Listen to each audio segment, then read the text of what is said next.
Tap qo'shishi.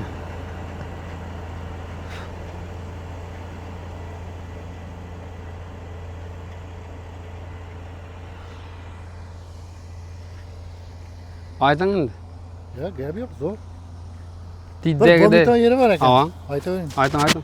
Uxlab qolasan, rolni yuborib o'tirasan. Shunday bo'ladimi? Bu yerda qarab o'tiradi ekan. Borog'ida qatib turish kerak. Uxlab qolasan o'tiradi. Yaxshi emasmi qaytanga? Shu yaxshi, uxlab qolsan bo'lmaydi.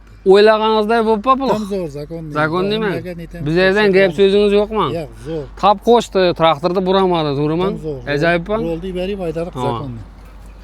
Kemiz kutiga bo'lsa telefonda bo'laveramiz. Liboy zapchasi bor. Halang mendan so'rang, halang Urganchdan bor. Liboy, halang original bo'lsin, halang qiyday bo'lsin. Bo'ldi, zakonni aryongadim zo'r ekan turib turibdi.